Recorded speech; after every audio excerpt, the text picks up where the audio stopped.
Hello everyone, this is Mahek, a legal internet LEXIS and company. Today's topic of discussion is one of the instances of general principles as recognized by the ICJ. This principle is principle of res judicata, and it was recognized by ICJ by while exercising his advisory jurisdiction in 1954 while discussing the effect of awarded by the administrative tribunal to the staff members of United Nations organization.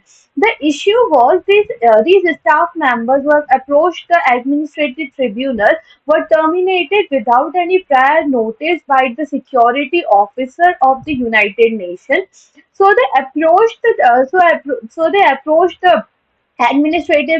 tribunal claiming that the termination was not justified and the needs to be compensated by the organization.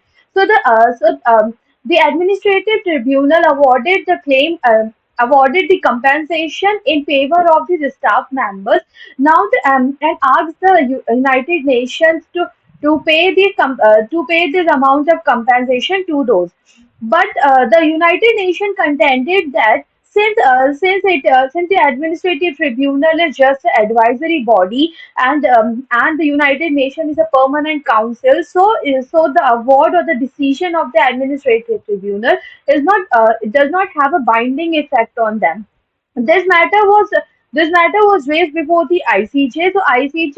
ICJ, while discussing it, framed two legal issues. First was whether the General Assembly is legally entitled to refuse to give effect to an award of compensation which was awarded by the administrative tribunal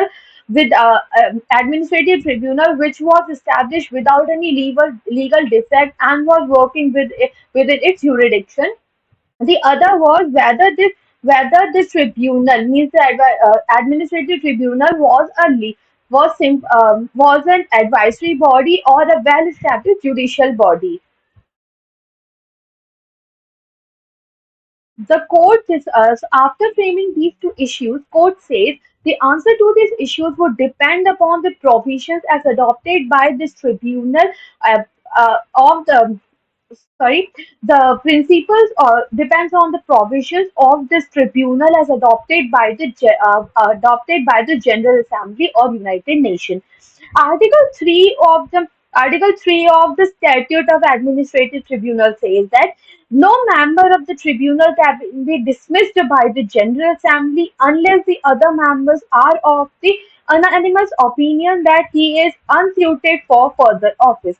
Further, in subsequent articles in Article 10, Para 2, the Administrative Tribunal clearly says that judgment shall be final and without appeal.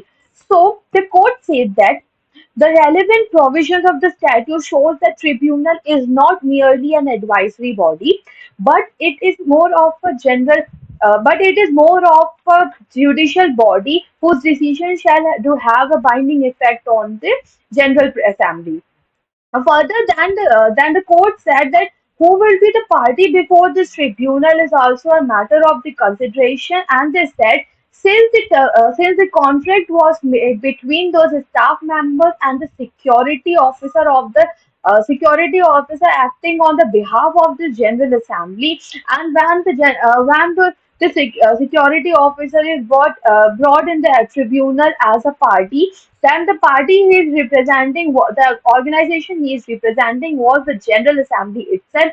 So the award, whatever we announce to the security officer, shall to have a binding effect on the General Assembly, and they needs to comply with the effect.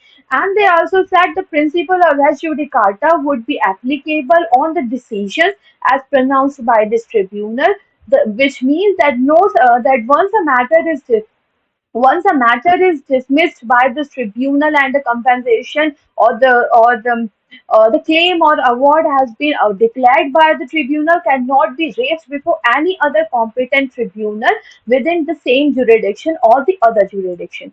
So the court says that applying the principle of res judicata, tribunal's decision cannot be challenged before any other competent tribunal or having similar authority.